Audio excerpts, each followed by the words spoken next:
Well, good evening, everyone. Good evening, good evening, good evening. The FAWC staff is organizing seats in the back for those of you who still need one. We want everyone to feel very comfortable. So please just take a minute to get yourself settled.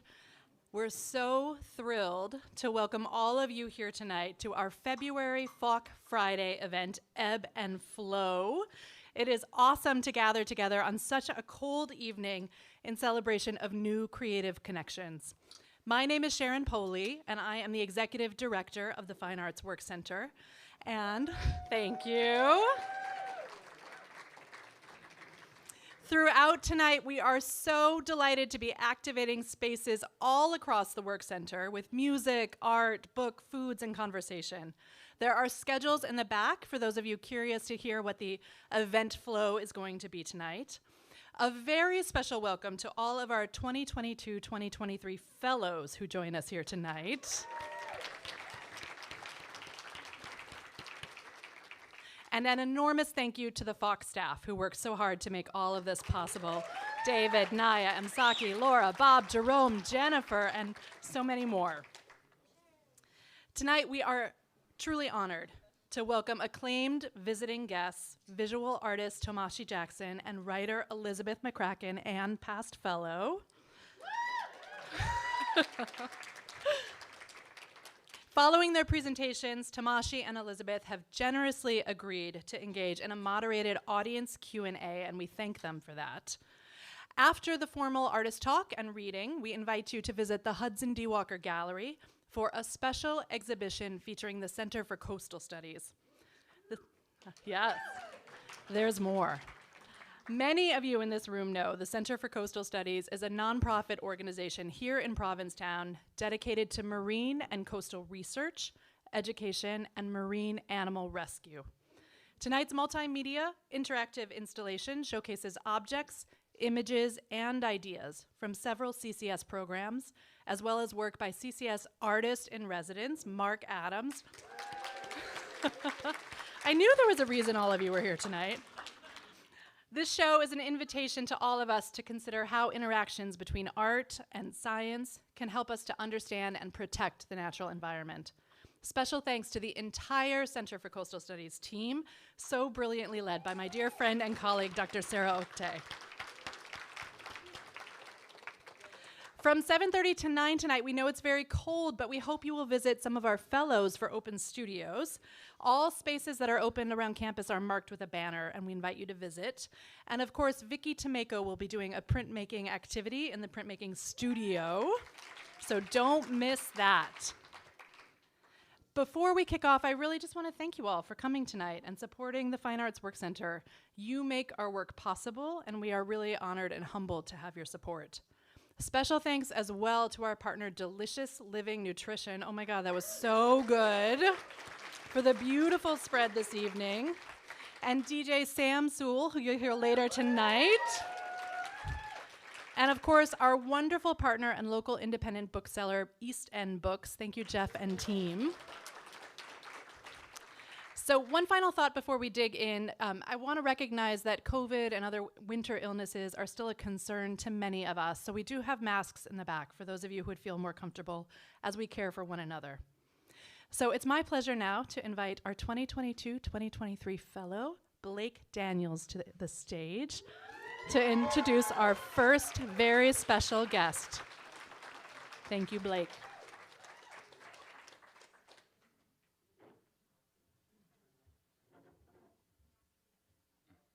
Hey y'all, it's good to be up here and to have Tomashi with us tonight. It's something really special to me.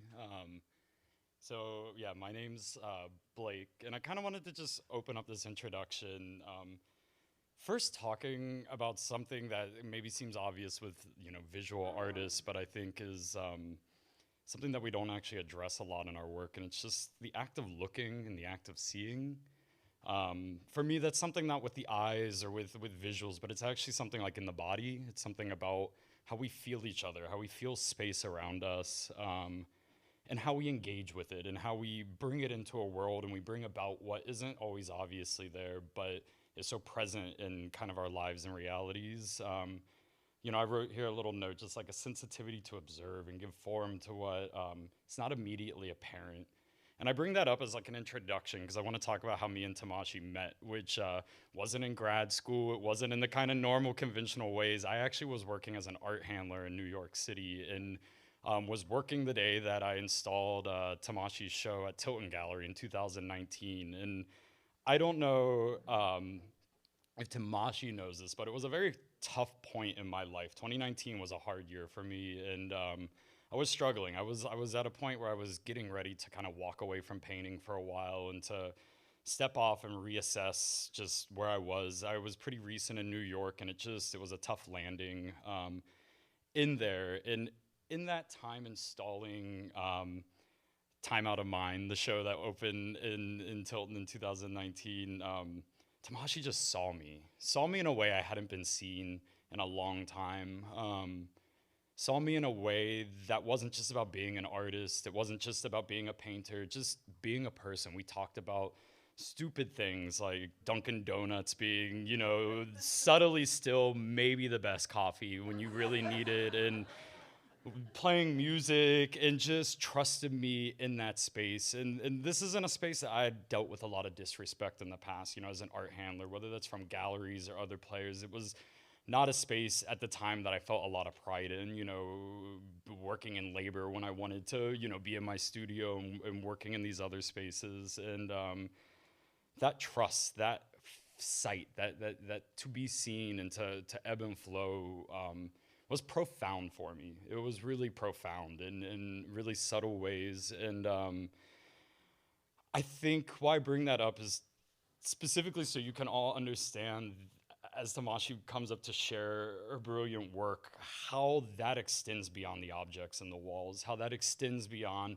just the studio practice, how, as you hear about, Tomashi talk about Seneca Village in that project and talk about the kind of forced removals of Black families in Crown Heights and the kind of crushing histories that are often unspoken and unrecorded in this country, that while the work is dealing with giving form and structure to these histories, it's also about the people. It's about the individuals. It's about the desires that were bulldozed over in these spaces, about the pains, the loss, the joy. It's about all the spaces that exist inside these stories and histories that we often don't get a chance to sit and be present with. And it comes all the way to the now also, and just the way that Tomashi connects people in the most unexpected ways, where years can go by and you still get met with this hug that's just like filled with love and presence, like time has stopped. And there's just a power to that when an artist doesn't just make work or make objects or only leave it in the material, but actually brings it into their life and into their action. So with that, I just want to, pretty much pass the, I listed a whole thing of all your achievements and stuff, but, heck with it, you're going to be telling us. So it's like, good, even better. Y'all can look it up. So I'm going to pass the gun over to Tomashi.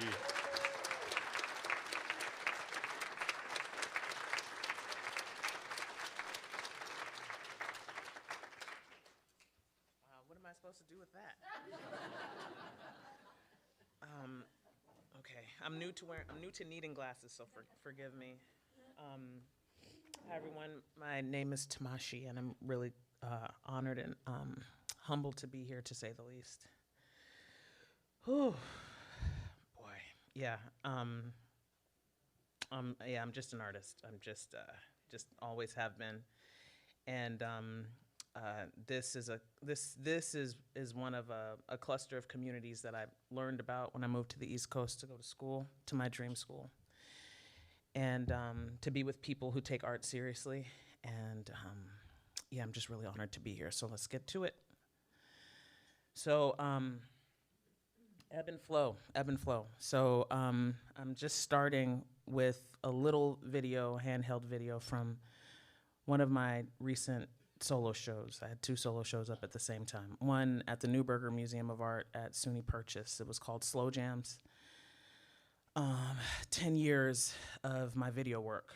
And I hadn't intended to include this one, but I wanted to because of the theme. This was my Pacific Ocean. And these were 2 of my early experiments in making video collage. I don't want to go too far, though. I looked up the word I looked up ebb and flow, three words: a recurrent or rhythmical pattern of coming and going, or decline and regrowth. Blake talked about it. Thank you so much, Blake. Thank you for having me here. Thank you, everyone who works here, for inviting me and making this possible. Boy. So, gonna open up the slides now. Boy, Blake should have gone after me, because now I'm all emotionally discombobulated. Whew, okay. Yeah. So this work. So ebb and flow. I want to explore with this slide presentation the ebb and flow that I experienced between time-based media and painting. Time Out of Mind was the title of my second solo show at Tilton Gallery. Also, shout out to my LA representatives at Night Gallery.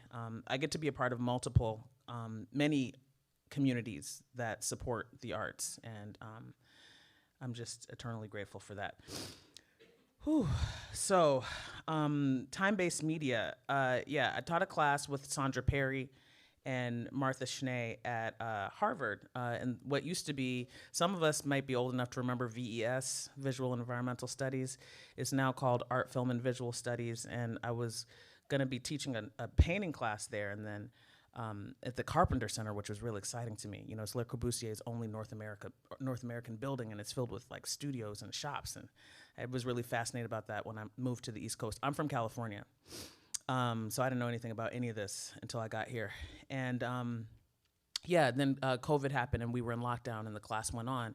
And it turned out to be this amazing class that I co-taught with Sandra Perry, and we called it Time Out of Mind, Exploring Painting as Time-Based Media, because the only way that we could see each other's work, the only way we could talk about and experience painting together was through these screens and through employing video and reconsidering the nature of time-based media. So we started our conversations with an indigenous farmer, and then an opera director who took us from Stravinsky to Aretha Franklin. We explored drumming and percussion with Bernard Purdy and John Hancock. That was that. So I've been experiencing this ebb and flow between video and painting. The first pieces that I showed you were made in 2009, 2010. And then this work started happening. So this work started happening 2014 to 2016. Trying to understand color. At the time, let me finish my notes. So time-based media and painting, exploring time-based media as video and music.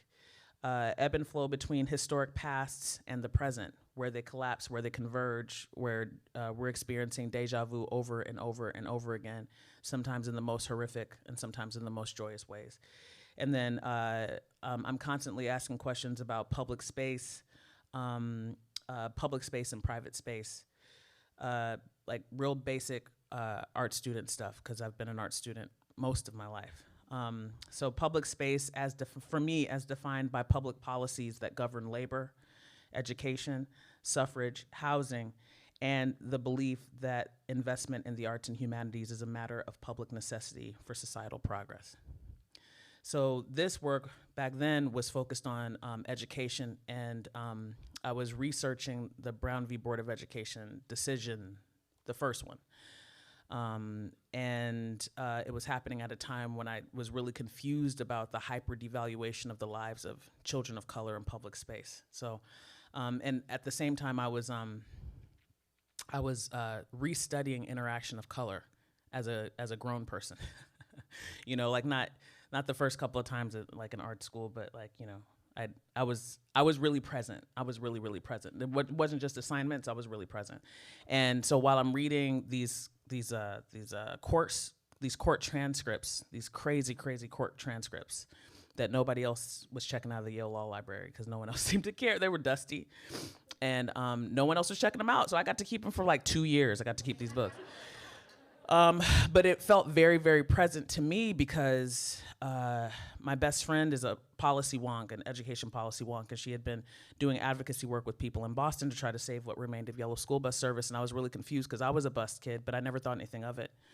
None of this was historicized for me as a war, you know, like as a war against deprivation. I didn't understand it. But I was bused to an arts magnet school in Los Angeles, and it created it. That's why I'm here. So I thought it was really odd to want to prevent children from having safe transit to and from school. I thought it was a really strange thing to debate. And so when I went to New Haven to go back to graduate school, or actually to go to graduate school for painting, I'd never done that. I focused on trying to visualize this history. And what my work is research-based, research-driven. That's how I ended up at, I should just keep going. That's how I ended up at MIT, really obsessed with the legacy of the Center for Advanced Visual Studies that was really marked by Otto Pina, and before him, Georgie Kepish. You know, what is the artist's responsibility in public space? What's the artist's role in the built environment? For 7 years, I was dropped out of school. I started at a school that no longer exists, formerly the San Francisco Art Institute, and I dropped out so that I could work as a muralist apprentice for muralists in California, because like I understand painting first through the built environment because I'm from California. So anyways, this ebb and flow, public and private space, I was trying to understand color, you know, what's the perception of color and its impact on the value of human life in public space. That's how I was framing this collapse of understanding that the Brown cases were the language in the cases around Brown had everything to do with reconsidering the value of the lives of children who were targeted for devaluation. And we're living in this time where it seems like every time I open up Twitter, it's some more news about another life that's been like, it's bizarre. So the work ends up being this place where I can ask questions about history and employ my own vision of what we're all experiencing together now, and it can help me, you know, like deal. So there's this other ebb and flow happening between discipline that I really, really love. And I started with those other images because that painting, now I'm gonna go back. This painting became a photograph, and I also took up knitting because I'm an anxious person. So I took up knitting between MIT and Yale for those 2 years that I was like putting myself back together, or being put back together by the community that held me. And that's Alteran Scumby, a dear friend, beautiful artist, beautiful person of community. And he let me use his body to wrap these, what I called color studies around him, and then place him with the painting. So I was really trying to figure out if these knitted works were paintings.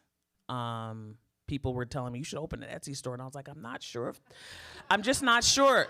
Because you know, I was so, Blake was talking about walking away after MIT. I was like, maybe I was wrong about everything. And then someone taught me how to knit, and I immediately started wondering if the knitted work was a painting. I was like, oh, it's still in me. I still got it. So I took these things up to New Haven, and I started wrapping. First, I wrapped them around Alterance, and then I wrapped them around myself, and then I used the painting as a foil or a container to place video from our current moment. So this, in what's the green strip in this painting, ends up being filled with moving imagery from Al Jazeera America's last broadcast, which was Ferguson City Under Siege or something like that. They were documenting what was happening in Ferguson after the police officer who killed that boy was not held accountable. And so I had been, you know, I learned about printmaking at Cooper Union, and I love printmaking. Printmaking will really get your mind right. It will really get your mind right. Because you can't do certain things and get certain products. You know what I mean? If you go in confused or discombobulated, printmaking will like settle everything for you. So I had found images from the NAACP LDF's archives documenting these many cases, all the cases before Brown and everything around it, and I started colorizing them to assert that this is a history that's actually rather present, and then making pockets in my paintings and sticking the history into the paintings like this. And then I placed us in front of it and then pulled color out to drop the present in. Anyway, I was just trying to figure stuff out. So this recurs. So now this most present work, this most current work is from my show at my third solo show at Tilton that just closed. It's called The Great Society. Saki got a chance to see it. Thank you so much for that. The Great Society, because I wanted to return. I keep returning to LBJ, but I specifically have been interested in the package, the whole package, and the backlash that we're living in right now, the historic political backlash that we are all living in. And as a beneficiary of the idea that the arts and humanities are a public good, that was normal for me growing up in the 80s and 90s. Now it's a debate. So so that's what this show was about. But this thing that also keeps happening is that, and I wanted the fellows to see this, is that this was from grad school. This painting I made, that's Shabalala Self, doing with her what I did with Alterance, and these are music videos, actually. These are stills of music videos where I lip sync to music, to songs that I'm listening to in the studio to place these histories in collision. These little girls in Delaware from one of the Brown cases, and the grandmother of Ayanna Stanley Jones being forced to testify again and again and again about how Joseph Weekley burst into their home with a SWAT team and shot her granddaughter in the head and then blamed her for it. That was Detroit. So I made this painting. So I had started to think about the beautiful thing about spaces like these, whether there are little, little art departments in schools that don't really care about us in the larger vision. These programs are a big deal to us. Like, where are you gonna go? Where are you applying to? But these larger structures actually don't care about us. Like, we have to care about these programs. We have to care. And it has to be about more than competition. We have to get beyond that because we're the only ones who will pass along these histories, just like the people who passed along these ways to me when I was dropped out of school. So anyways, I'm gonna wrap this up. So this is this was made in grad school, right? And then I moved out of New Haven, rolled it up, tucked it away in Eric Nathaniel Mack's studio until I got a place to work in, like a little tiny place to work in. And then my best friend was diagnosed with breast cancer, and the COVID thing was happening. So I left my studio at Art Built, which is there's so much to share with you guys. It's a very important community. You should look it up. It's the largest block of artist studios. We're rent controlled. These were the artists who were run out of Gowanus when developers came and ran them out of their studios and ran them out of their apartments. They worked for years to establish this outpost inside of the Brooklyn Army Terminal. It's city land. It's not going to be flipped. And I get to sublet to another artist so that he can work safely while I relocated to Massachusetts to be with my friend during her cancer journey, right? So I moved everything out of that studio to make room for Matt Keegan, and then I move everything to a temporary studio in Massachusetts, and I unroll this thing, and it breaks in 3 pieces.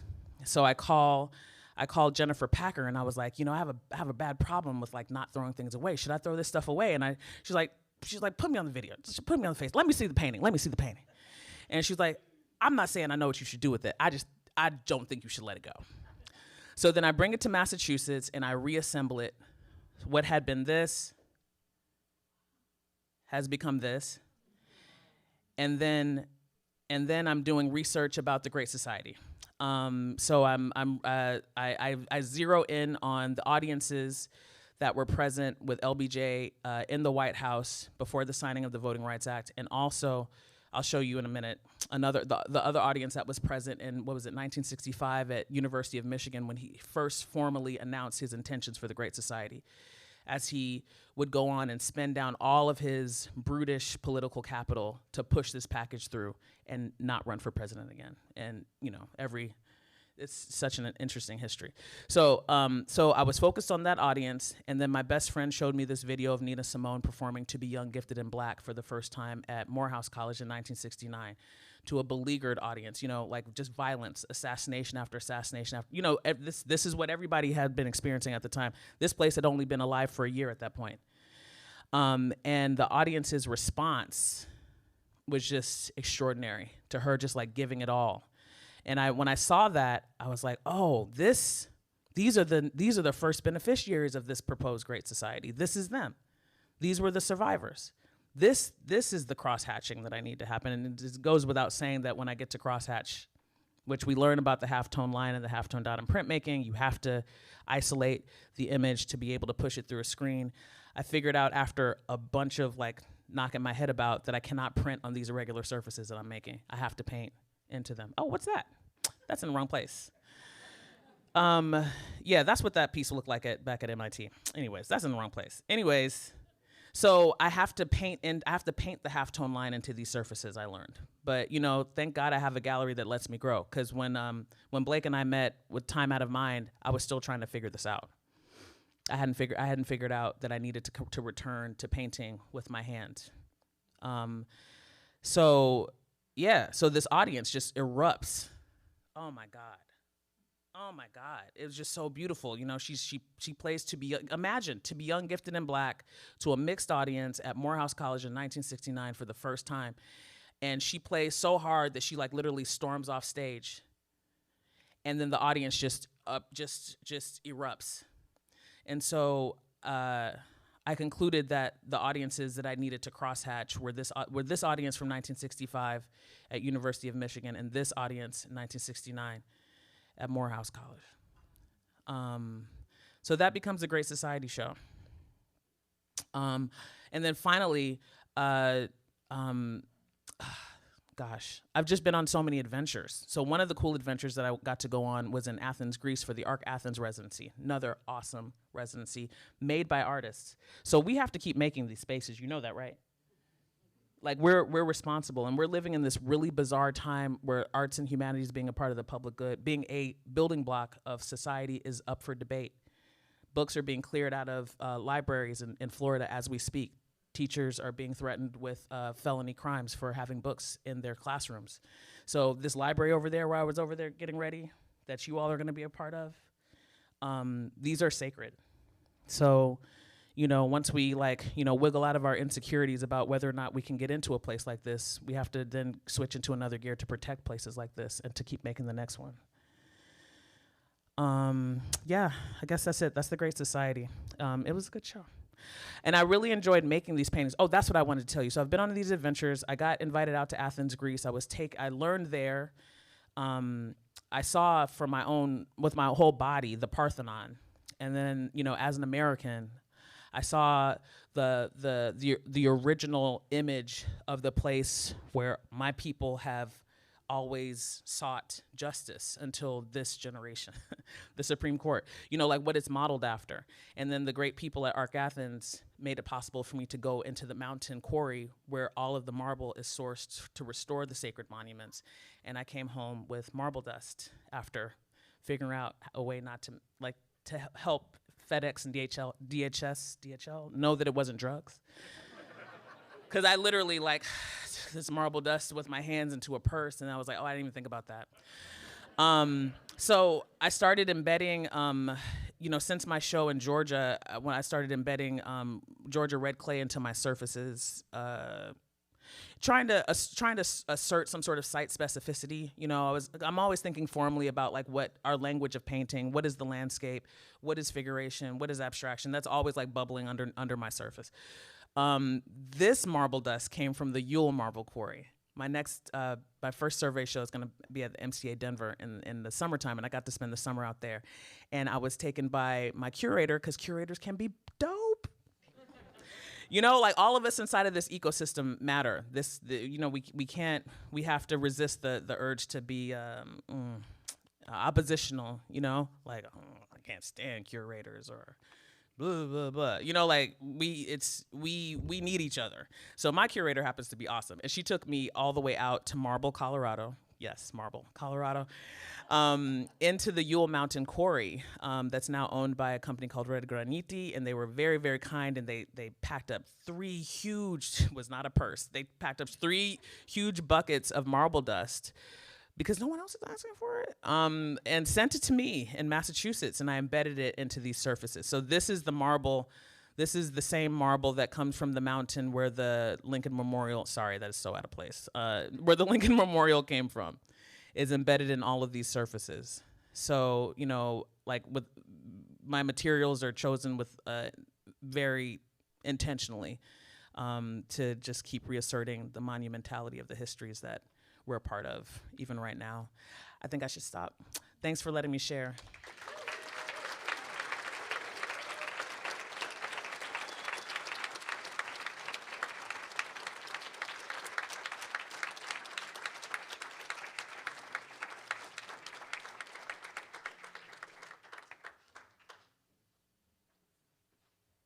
Please join me in one more enormous round of applause for Tomashi Jackson. So moving.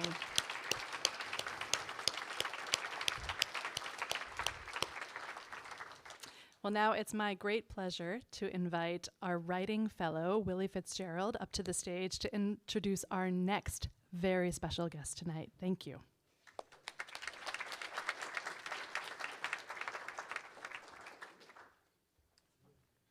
Thank you, Sharon. Thank you, Tomashi. Thank you, Blake. Thank you all for being here as I slowly unfold this paper. My name is Willie Fitzgerald. I'm a fiction fellow here at the Work Center, and it is my great pleasure to introduce Elizabeth McCracken tonight. I'm going to go through the boring part of the bio first, and then I'm going to say a few words. It's not boring. It's extremely impressive.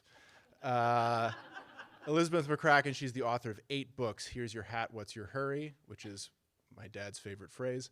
The Giant's House, Niagara Falls All Over Again, an exact replica of a figment of my imagination, Thunderstruck and Other Stories, Bowl Away, the Souvenir Museum, and the hero of this book. She's received fellowships from the Guggenheim Foundation, the National Endowment for the Arts, the Liguria Study Council, the American Academy in Berlin. She was a 2-time fellow here at the Work Center in Provincetown and the Radcliffe Institute for Advanced Study. Thunderstruck and Other Stories won the Story Prize in 2015, and her work has appeared in the Best American Short Stories, the Pushcart Prize, the O. Henry Prize, the New York Times Magazine, and many other places. She teaches at the University of Texas at Austin and at the low residency MFA program at Bennington College.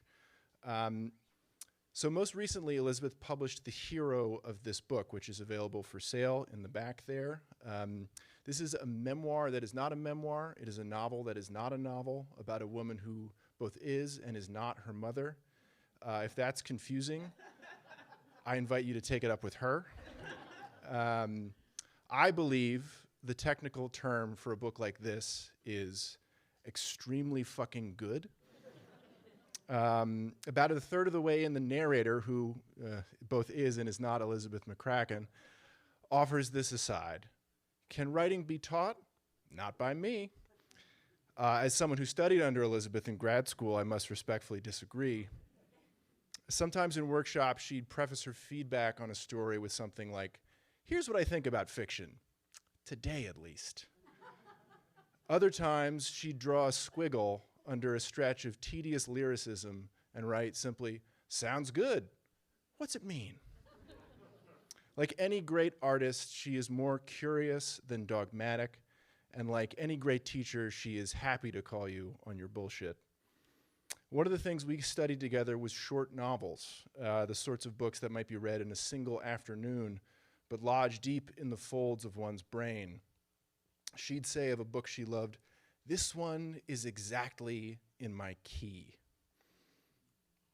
Had the hero of this book been written by anyone other than her, I have no doubt we would have read it and goggled over it, astounded at its language, its intelligence, and its playful and incisive art.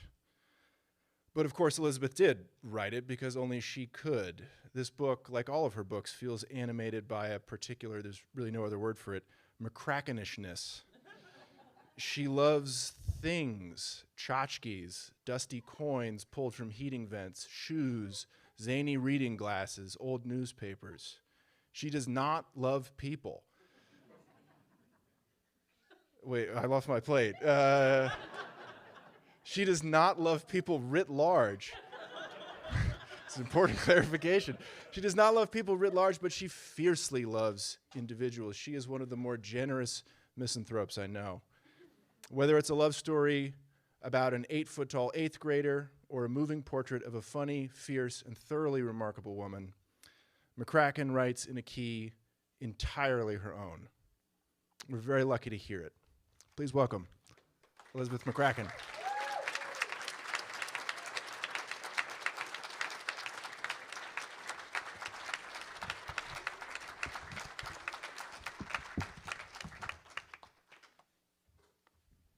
I don't love people.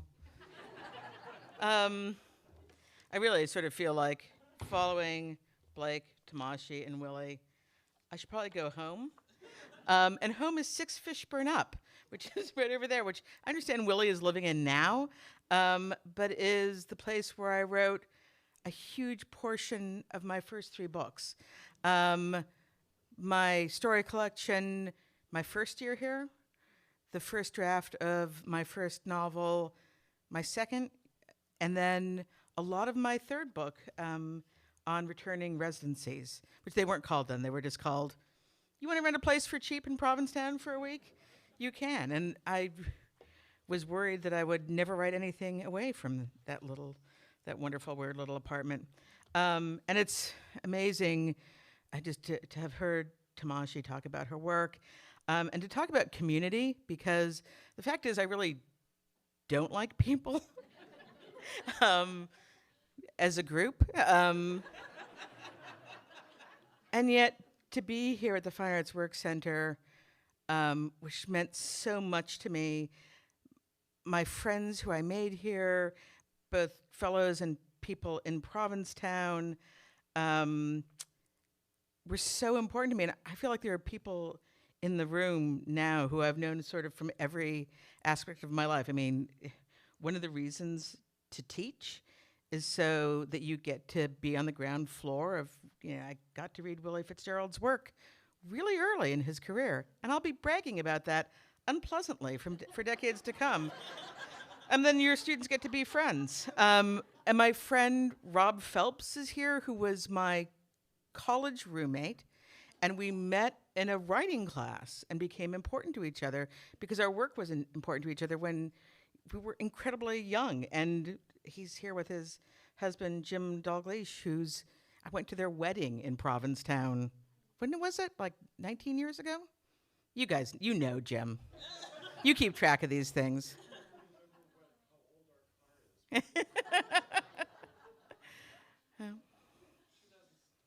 Yeah. This place just means so much to me, and the people individually also mean a lot to me as well. So I'm going to read 2 things because I was talking to one of the things I wanted to, like being in the Stanley Kunitz community room, is that what it's called? Common room. Is amazing, and I really don't want to read it. I just want to tell you stories about things that happened to me here. The best of which was, I don't know when it was. There used to be mailboxes over there, and there was one day I was standing there with Alan Dugan, and he said to me, one day they're going to call this the Dugan and McCracken alcove. It's not too late. It's not too late. I'm really happy to be here. It's also just past the 30th anniversary of the party that Lucy Greeley threw called "Congratulations, You've Wasted Half Your Fellowship." A fellowship during which she wrote Autobiography of a Face. She did not waste it. I will stop telling anecdotes. So I was talking to my friend Paula Sicki, who I'd known before we were second-year fellows together at the Work Center earlier today. And I was saying I couldn't decide whether I was going to read something new or something old. And he said, sometimes I read something, like a page of something new, and then something, not old, but from this book that I just published. So that's what I'm going to do. And he gave me permission to blame him. So we read second-year fellowships. We were on the jury together, and we had a running joke that we would turn to each other sometimes and say when either somebody we loved was not doing well in the ratings or somebody we didn't like, who the other one liked, we would turn to each other and go, I blame you. So if you don't like this one page, I blame Paula Sicki. It's a page from a story that I'm working on, which is sort of an anthology of a lot of little stories about a family in which a woman marries the oldest brother. Her name is Tammy. The story is called 7 Stories About Tammy. The 7 is to be decided, and this is just a page from it. And she's much older than they think she's much older than the brother, the oldest brother she marries. And this is all of one of the little stories. Things happened over the Tammy years. Albert, the beagle, was middle-aged when she and Tammy met. They loved each other. Albert knew they were both likely to be put in the backyard. The Parkers would say of either of them, "Well, of course you're a member of the family." But it wasn't true. Neither Albert or Tammy wanted it to be true. I should say Albert is a girl dog. The fur of Albert's belly was white when they met, a loose rug, a pleasure, and a catastrophe as she slid on it. But her hips grew rusty, and she herself forgetful. She could not be left outside in the cold. She wore a little red coat for walks, and then boots. Her eyes turned to opals, and she barked at shadows. She refused all food but hot dogs. She peed on the rug. She died. She was replaced, infuriatingly, by a large ginger cat called Colonel Pickering. Dennis, this is the father, was middle-aged too, a professor of psychology at LaSalle College. Then, once the money from his family came in, a former professor who believed he would find his destiny. Any day now.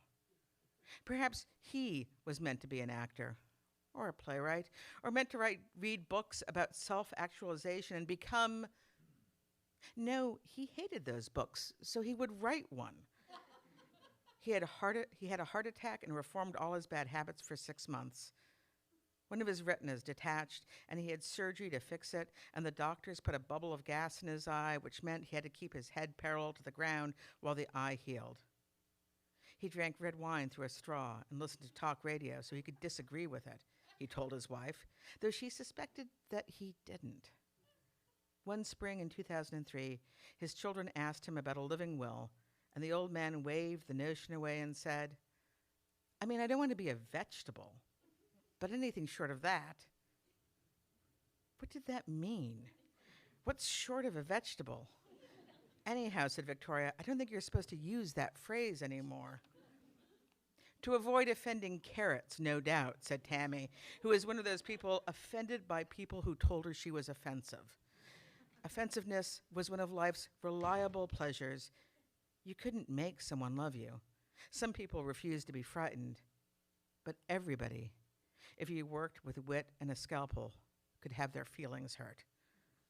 What can he mean, said Tammy. His whole life has been a gun held to his head. They didn't have to worry about nuance. He grew older and thought that was the only way he might change. He grew older and thought that was the only way he might change the world, by leaving it. The world would miss him. So he did. He died of a heart attack so sudden he fell through the floor of existence and was gone without a chance of rescue, was not replaced. Everyone else grew old. All right, I'm going to read from this book that...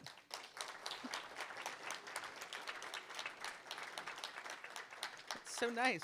Fiction writers never get applause breaks in the middle of their readings. And I'm going to read from the hero of this book, which is, I don't know what it is. I won't characterize it. Just two little pieces from it. And the first part is from the start of the book.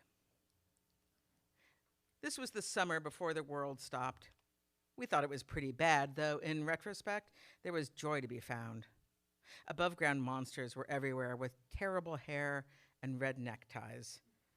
The monsters weren't in control of their powers. The hate crimes, mass shootings, heat waves, stupidity, certainty, flash floods, wildfires, but they had reach. Everyone talks about the weather, but nobody does anything about it. Turns out we were supposed to. August 2019, I shouldn't be vague, though, that's my nature. Things felt dire, which now seems laughable. You could still unthinkingly go places. Myself, I'd gone to London, where a heat wave had bent train rails and shut down art exhibitions and turned the English into pink, panting mammals. I, pink, mammalian, panted alongside them. I was trying to decide what I thought about my life. On the internet, I'd found a small hotel in Clerkenwell, a neighborhood I hadn't heard of and mispronounced. Clerkenwell, the owner of the hotel clarified when I arrived, but I couldn't get the hang of deforming only the one E and kept calling it Clerkenwell. He was a gentle, blinky Englishman named Trevor who might have been 30 and might have been 50. He had a shaved head, hoops in both ears. He wore espadrilles, long loose shorts, and a brown linen vest which he surely called a waistcoat and surely pronounced waistcoat. Altogether, he looked like someone who was either a vegan or knew how to mindfully butcher a pig and use up every bit, snout and kidneys, trotters and tail. Perhaps you fear writing a memoir, reasonably. Invent a single man and call your book a novel. The freedom one fictional man grants you is immeasurable. Here for pleasure, Trevor asked, or is it work? Bit of both, I said finally with an accidental English accent. Trevor smiled. His canines were obelisks. Come this way. You'll like it here, full of history. They used to hang people on the green. Wonderful, I answered. The usual feeling of having my fortune told came over me, as it did whenever I approached accommodation for the first time. Good, I was blessed. Bad, cursed. A short list of my minor obsessions. Hotel rooms, fortune tellers, coin-op machines. Embarrassing how much I refer to fortune-telling in my life. By life, I mean writing, not memoir. I am not a memoirist. The room at Trevor's was on the ground floor, a curse, but the photos on the website hadn't done justice to the green leather armchair or had shown at all the little desk in the bay window, the old cast iron stove set into the fireplace. Trevor's hand, as he gestured, was knuckly and a tremble. Cooker's original to the house, he said, Georgian. There would have been a whole family in this one room. Just the 2 nights? Yes, I said, alas. Alas is one of those things I said too often, a way to say no while presenting myself as helpless. He nodded. His eyes, like the chair, were oddly green. I'll leave you to it. The bathroom had a snub-nosed slipper tub and a toilet that flushed with a pull chain. At the bottom of the toilet bowl, in pale blue letters baked into the porcelain, were the words, Thomas Crapper, London Limited. Such a world that had such toilets in it. I put my laptop on the desk in the window and drew the curtains to reveal another pair of curtains and drew those curtains to reveal a sheer panel attached at both top and bottom. There were pubs on either side of Trevor's place. I could hear the drinking Londoners on the street. Conversation, blunt laughter. 2 men moved in front of the window like burly shadow puppets, inches away from me. I could see their shapes, but not details. Tenerife's no good, one said to the other, bringing his pint glass up to his mouth. Tenerife's where I fucked up. I switched on the desk lamp, its glass shade the same Robin Hood green as the armchair. Peter Pan green, poison green. If the drinkers had noticed me, I would have looked to them like an automatic fortune teller in a box. Go back to Tenerife, I thought at the men outside, and find your true love. Perhaps I'd write this advice on the back of a business card and push it through a crack at the bottom of the window.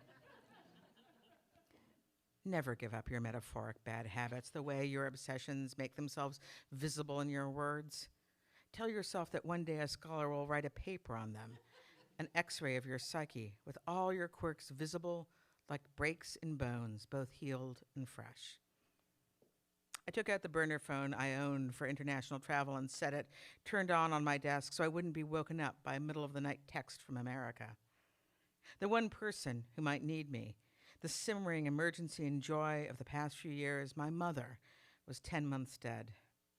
The last time I'd been to London had been with her in 2016 after the presidential election, but before the inauguration on a lark of a Christmas trip. We'd had an exceptionally good time. I'd only minimally sniped at her. I'd let her make every decision, and I'd picked up every check. Condoling friends used the words grief and mourning, but neither was what I felt. All my life, I'd heard people use those words to discuss the ordinary deaths of elderly people, or worse, elderly animals, and I am hard-hearted. I found them melodramatic. Those old people and dogs were never going to be immortal. Grief, as I understood it, grief and I were acquainted, is the kind of loss that sets you on fire as you struggle to put it out. My mother's death hadn't changed my mind. I just missed her. I hated to see her go. But she'd had a sweet end, or so I kept telling people, though who was I to speak for my mother? She'd hate that, my opinion about her experience. It was sweet for her family, at home with hospice nurses and cats and friends around the bed in those days, 2018, when you couldn't count on a sweet end, but it wasn't impossible. At my Clerkenwell desk, I read an email from the real estate agent who was going to try to sell my mother's house in far-off Massachusetts. A crew of professionals had cleaned it, organized the contents, had held an estate sale, and then swept all the leftover things into 3 dumpsters. The estate sale I had attended, the clean-out, as it was called, happened afterwards, over weeks, though I hadn't seen the pictures or heard how much the sale had netted. The real estate agent had grown up in the same Italian-American neighborhood as I had. I was not Italian-American, with the same sort of names as the boys from my elementary school, which is why I had picked him, though he was 10 years older than me and my former classmates. I didn't know him, a relief. One of my mother's neighbors was keen to sell the house for me, had in fact met my mother while canvassing the street for houses to sell, had in fact emailed me to offer condolences and her services. I was tired of people who'd known my mother getting in touch with me, not because I had no claim, but because they did. In London, I found I wanted to hoard my little portion of her. I didn't write back to the neighbor or to the Russian handyman who worked for my mother and wanted to know whether he should cut the lawn, or to his wife, enthusiastic though incompetent house cleaner who brought my mother homemade chopped liver. Mow the lawn? It was a reasonable question. I just didn't want to answer it. I didn't even write back to the real estate agent, whose daughter, he said, had taken pictures of the house. The listing would be up by the end of the American day. The house. Let it disappear without me noticing. It wasn't a haunted house, but a haunting one. It had haunted me a long time. Bereaved. That I don't up to. Bereaved suggests the shadow of the missing one, while grief suggests you're all alone. In London, I was bereaved and haunted. I didn't want to see the pictures. I didn't want to work either. I closed my laptop and felt the internet burble, felt it flow into my fingers and hectic wrists. The next day, I decided abruptly I would spend the whole day out, just my internet-less phone in my pocket.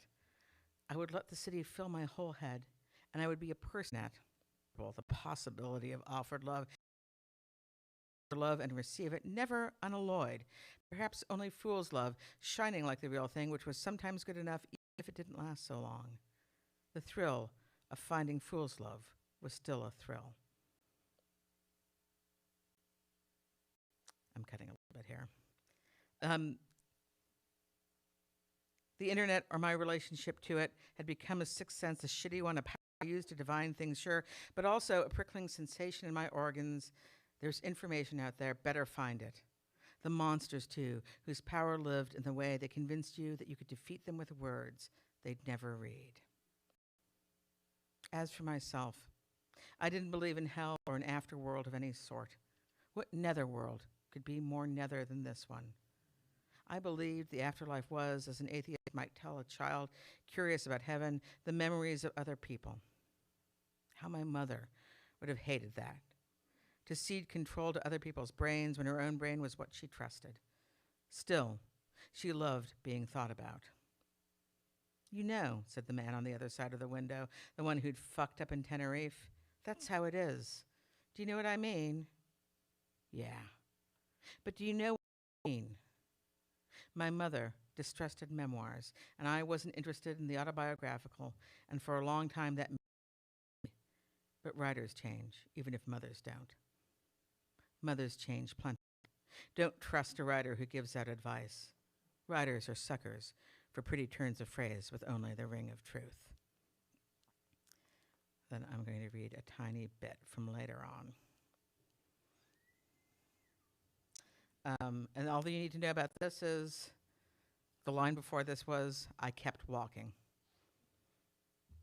I kept walking. It's not much of a plot. As a fictional character, I do very little of consequence, even though as a writer, my favorite thing about fiction is its ability to anatomize consequence. Emotional and active consequence, which is how I think about plot. Plot is what occurs and what the characters feel, with real plot the attraction and repulsion between, when emotion makes the characters act.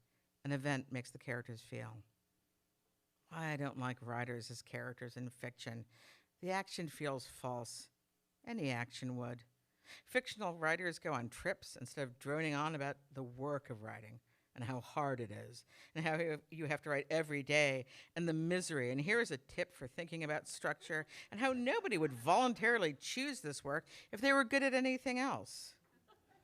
This is an actual thing I once heard a successful writer tell an audience of aspiring writers at a conference. In the real world, if you cut a novelist, you'll get a craft talk or a complaint. As for me, I don't think writing is that hard, as long as you're comfortable with failure on every single level. I don't believe in craft. At least, I don't think about craft when I write. I might not think at all when I write.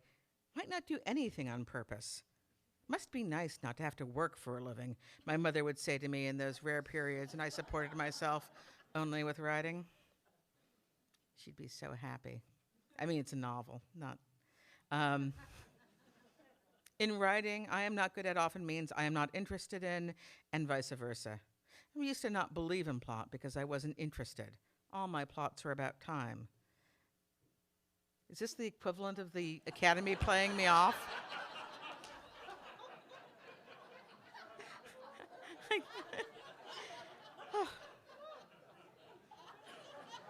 I'm almost done, I swear.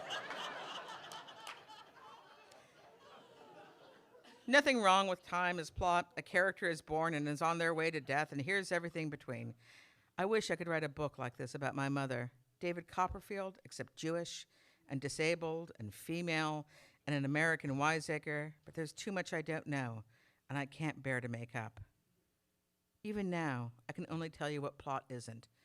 It isn't a mysterious animating spirit that lives at the center of fiction, without which a novel or story dies. It isn't a motor, a mechanical thing also at the center of the work, also without which the work is dead. It's as idiosyncratic as anything in fiction, literature, characters. It belongs to you. I'm going to say something, I tell my students, and we'll see if I still believe it by the end of the sentence. I usually do. I'm very credulous when it comes to my own writing aphorisms. I'm a sucker for a turn of phrase with a ring of truth. Later, my belief evaporates. I am only one person, I sometimes tell my students. What I mean is, don't take my word for it, listen to other people. Other writers believe different things, though I'm my mother's daughter and generally believe that I'm right. I am only one person, I tell myself, when I worry that my work isn't relevant, doesn't speak to our moment, isn't timeless, doesn't include the world and all its worries. I am only one person, I tell myself, when I disagree with the world or when I read about the writing community, since I became a writer for the solitary nature of the work. This is such a horrible thing to be reading in this room. I like writers one at a time well enough, and a couple dozen I even love, and one I love particularly. But when they gather, I cannot bear their company. Not you guys, artists, yeah. I was thinking of other people when I wrote this. Although, again, it's a novel. This is not nonfiction. I wish them all well. They are not my community. I am only one person. Any woman writer with children will be asked about motherhood and writing, and it's a good question for some people, but for me, as a writer, I am only one person. Boldly, wearily, cheerfully, I insist on my singularity. When I write about my mother and my family and worry whether I have the right, I assure myself, I am only one person. Every one person is allowed their own story. Some members of a family might never really trust the writer in their midst. With good reason? You tell me. By which I mean the fictional me is unmarried and only childless. The actual me is not. The fictional me is the narrator of this book. The actual me is the author. All cretins are liars. I myself am a cretin. No, I'm telling the truth now, I swear. I have a brother and some offspring, and am married. I love everyone, and I want to keep them safe from me particularly. Long ago, by which I mean before I had children, I had firm feelings about the relationship between children and their parents' literary works.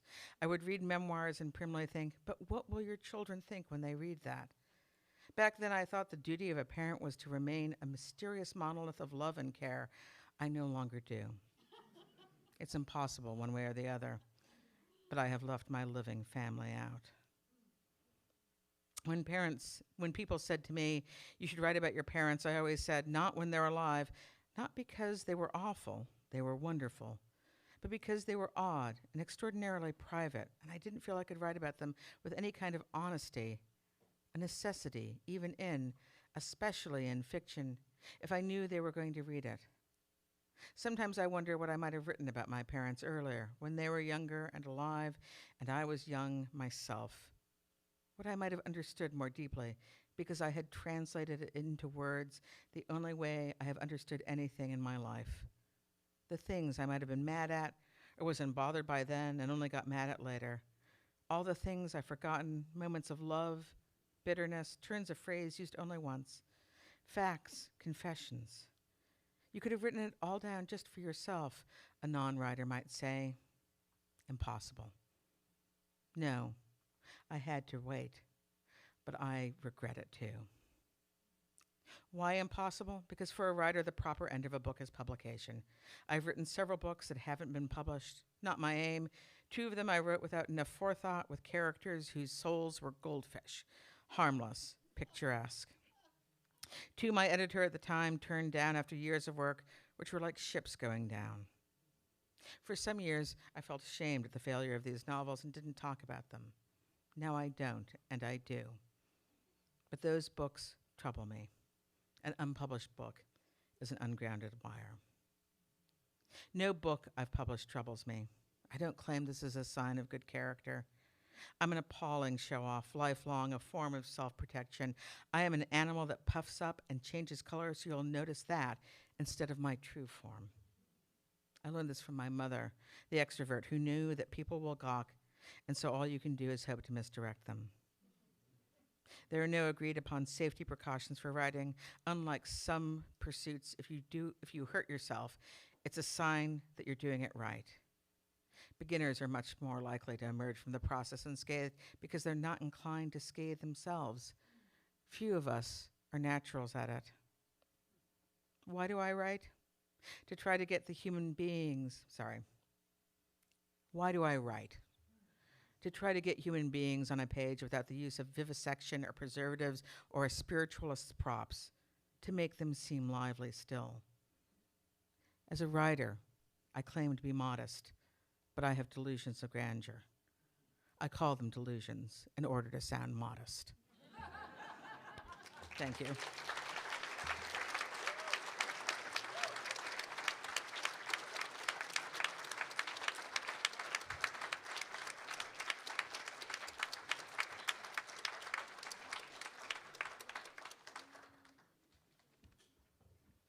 We have another big hand for Elizabeth McCracken and Tomashi Jackson.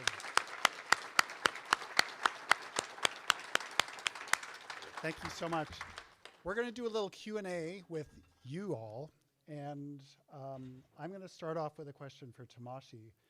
There's so much going on in your paintings that you shared with us tonight. It just kind of astounds me. And I was wondering if you could talk a little bit about where you start and what your process is. Yeah, a little question. Can you, well, you can't go that fast. Can you say more? Can you expound? It just seems like to go from talking about all the research that you've done, to go from the research to, like, where do you start on when you try to do work, when you start to do work? It just seems like there's so much going on, and it's coming from such a place that's apart from the painting. How do you go from one to the other? Well, each project is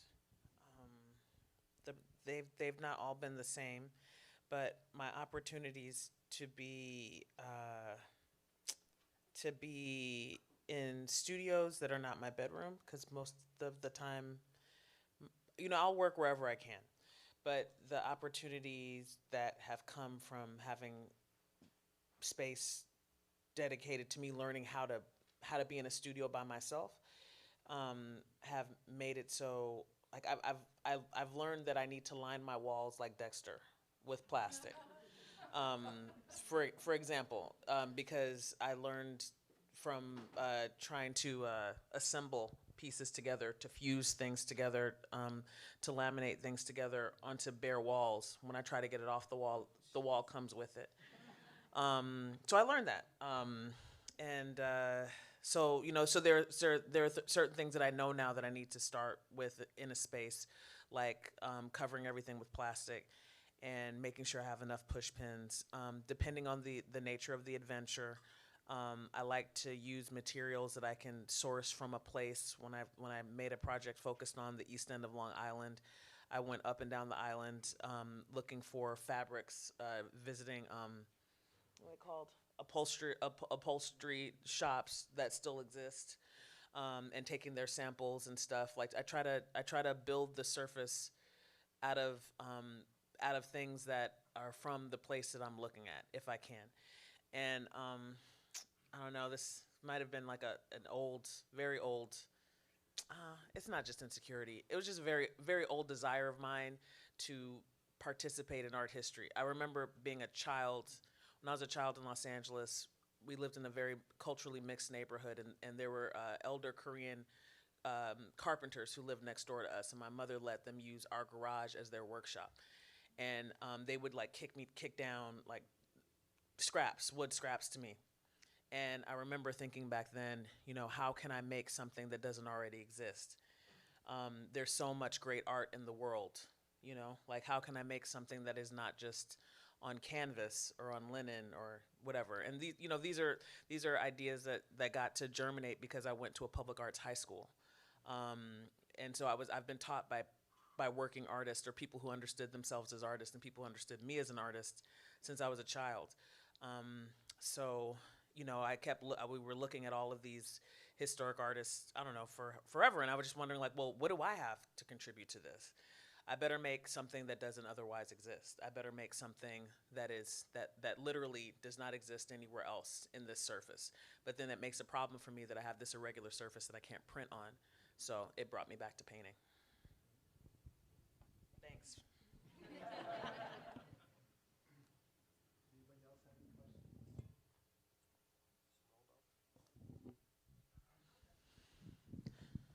Hi. What's your name? My name's Leslie. Hi, Leslie. You both put clearly so much work and effort and research and so much of yourselves into your work. So I was wondering if you could talk a little bit about your process of vulnerability and putting yourself into the work, and then at what point does your ownership and your one-on-one solo experience with that work end, and does it ever end?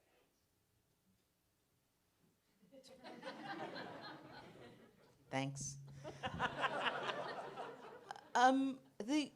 The more I write, the more when I write, I sort of don't particularly think about vulnerability, or I don't think about people reading my work and knowing things about me, which was something that really occupied me when I was a younger writer. It very much feels like if I'm working on something, I'm putting it into a box that is going to go on a long trip across the ocean. And who cares what people make of it when it gets across the ocean? And that is something that I've sort of arrived at, so that every now and then somebody will say something that I've put into my work that is kind of personal. And I'll always be like, how do you know that? That's crazy. Like, was I talking in my sleep? But it's become that sort of, it's just like, it's like a lot of denial, I think, is the way that I can work. Because before I was able to do that, I think my work didn't mean as much to me. So, yeah, denial. That's not probably a very satisfying answer. You want to give a better one? I would want Leslie to say more, but they might not want to say more. Yeah, say more. I mean, with your work, you talked about your research, and you talked about, just the fact that you put so much effort into making it so that it's a holistic experience for someone.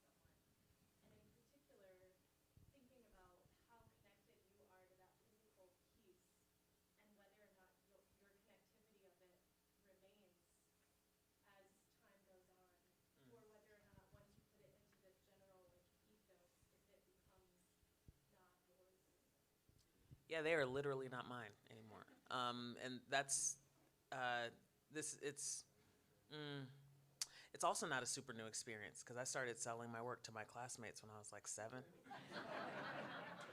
But it was because I had buck teeth and I had like features that I was a target for ridicule and I was an adoptee. And so I kind of there, we hit it.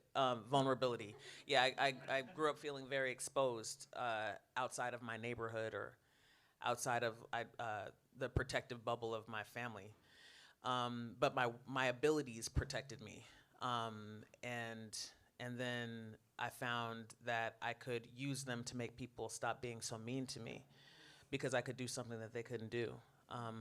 My nature is actually figurative and it's portraiture because that's what, or I thought I was supposed to be cartoonist. I actually wanted to be Jim Davis's apprentice, and I wanted to work for Mad Magazine actually also.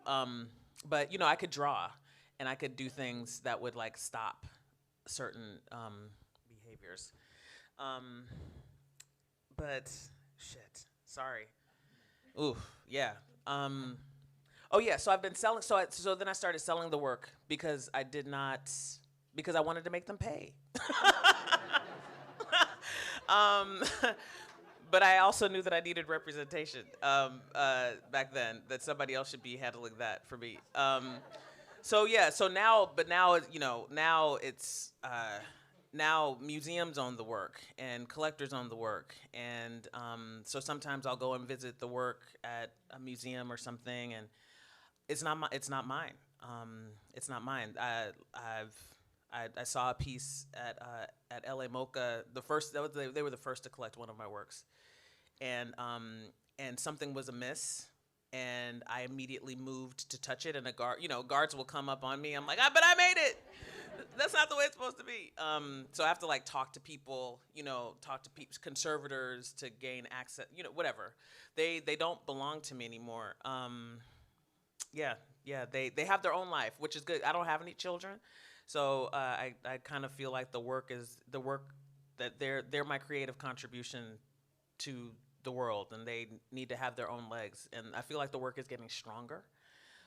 So sometimes I do see pieces that I'm kind of like, I can't like, it's mine, but I'm kind of like, I was not, certain things hadn't been figured out yet. So I look at some things, I'm like, never should let you out of the house. Somebody likes you. Somebody likes you. I don't know. I don't know if that answers any question. I do love making the work. I physically love making the work, and we have a relationship. The work tells me what to do. If you said something about or that character that you were reading said something about seeking to protect their family from themselves, and that's what I ask in the studio, that the work be protected from me when I'm making it, so that I can get good direction for what they need, not based on whatever it is I'm going through. Whatever it is I'm going through ends up embedded anyway, but we have a relationship. They're always mine, kind of, even when they leave me. That's such an interesting difference between writing and visual arts, because when I look at my stuff that I did when I was younger, there's no sense that I can fix it. I can't sort of reach out, and I would take, you'd have to go from store to store if you were lucky enough to have your work in stores. So I feel like with my older stuff, I probably have a very similar reaction, but maybe because of the impossibility of fixing it, I can think, oh, that's the best I could have done then. Absolutely, yeah, because I can't touch them, I can't go back and repaint them, and I certainly can't take them back, but I can see things that I wish that I had figured out sooner, but I have wiser people around me who will assert that it's the journey. Right. It's the journey, not the end. I kind of always want things to be perfect already. It's a really unrealistic expectation that's probably born of that original vulnerability of like feeling like everything needed to be perfect if I was going to operate in the world, and that's just not how things are.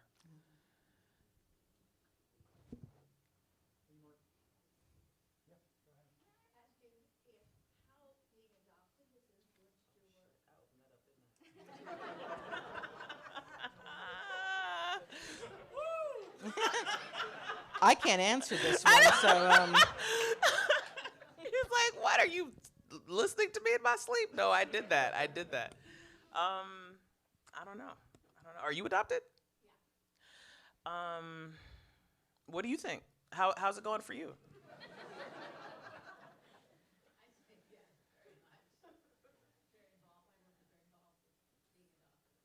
Yeah. You know what? I am thirsty for understanding history. I'm like really, I have a lot of questions all the time. And actually I was thinking about that in that beautiful haunted little house that they have us staying in. For some reason just had a flash in my mind of filling out paperwork with my my adoptive mother, filling out paperwork about me, and just not being able to answer certain things. Like there are whole sections where she would just write N/A, not available, not available, not available. When doctors ask me about like medical histories, there are things that I just can't answer. You know, we're just gonna have to hope things work out. You know, there's just all this stuff that I don't know. So I feel like the questions that I ask about larger histories are questions about histories that I'm implicated in. I'm implicated in histories of public education. I'm implicated in histories of governance, of labor, of transportation, of housing. And asking all these questions and getting some, it's like helps me to put together like a puzzle, a piece to the best I can understand the world that I'm in without any of my relatives to inform me. I was adopted into my maternal family, but like our history is an oral history, and there's been a lot of death in the last 6 years. So there's just, it's just a lot that's just gone. But my projects help me understand. So maybe it's just so I don't feel like I'm just like floating unaware all the time, which was like an original feeling. Yeah. Where's Elizabeth Flood? Painters? Writers? Maybe we should ask them questions, the fellows. What's it like hanging out with contemporary writers, painters? Oh, I mean, wherever they are. Where are the fellows?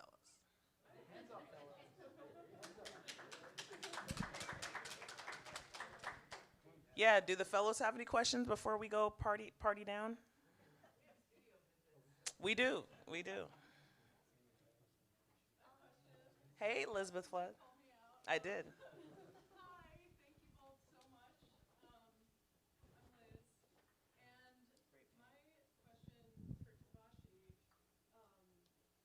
one of the things that really moved me when you were talking was about the kind of cycles of history in your work. The kind of, maybe I think of that as like incessance or something, just like things repeating and repeating and repeating. And like how maybe the act of painting or the act of printmaking, like the multiple is just like again and again and again. And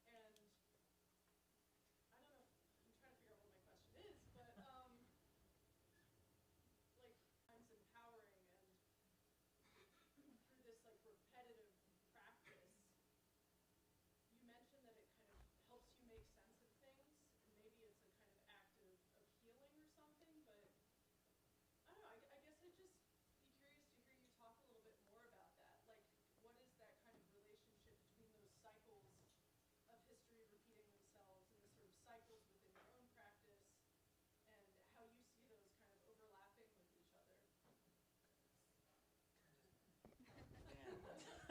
Liz Flood and I were at Skowhegan, a school of painting and sculpture together, another really special place where we had time on our hands to think about stuff. Somebody, a really beautiful artist, photographer named Genesis Baez, when I was freaked out about how people like Liz and all these other brilliant painters got on the ground, moved into their studio cabins, and immediately started making paintings. And I did not know what to do. And I felt like very insecure. Like go into these places of isolation or these like semi-isolation. For me, all these boogeymen come up, And Genesis said that like making work is like gestating a baby, and I don't want a baby. I want a healthy baby. And what is a healthy pregnancy require: good food, rest, kindness, time, and it'll come out when it needs to come out. Yeah, I don't know, Liz. That was a lot. Yeah, we'll talk about it tomorrow. We'll talk about it tonight. Yeah, no, making work makes me feel better. Just making work makes me feel good.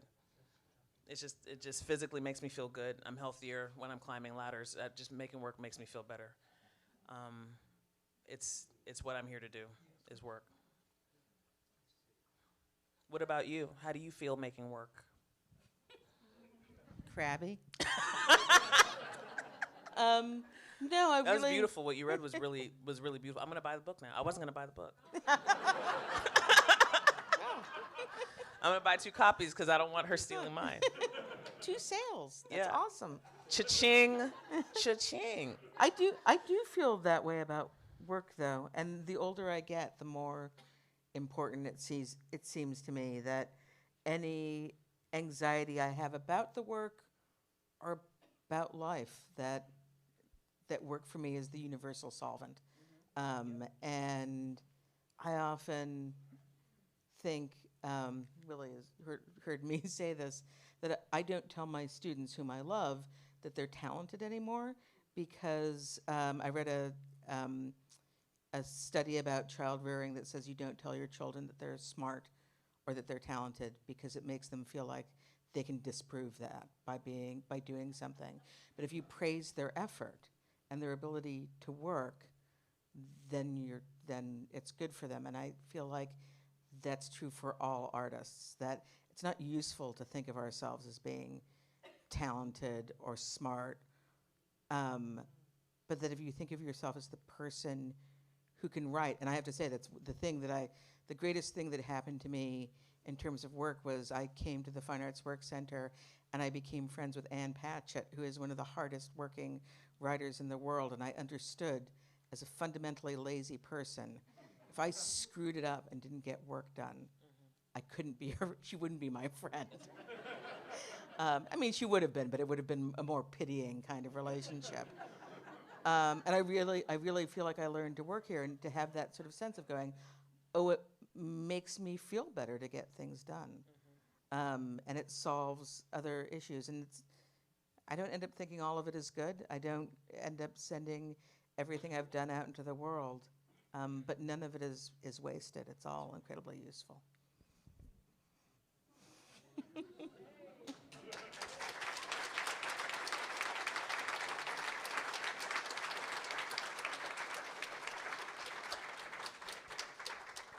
That sounds like a place to wrap up. Can we have another hand for Elizabeth McCracken and Tomashi Jackson?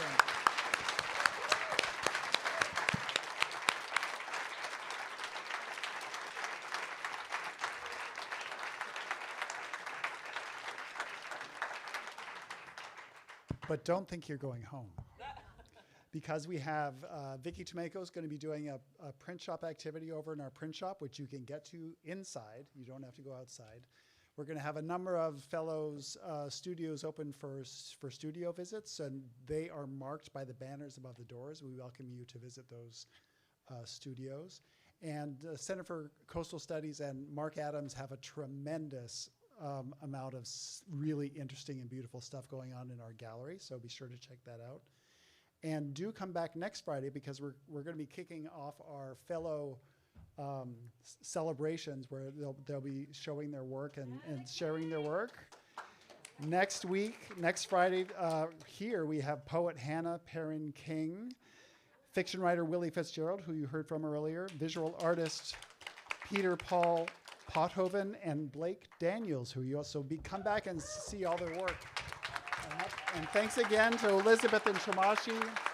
Thanks for coming.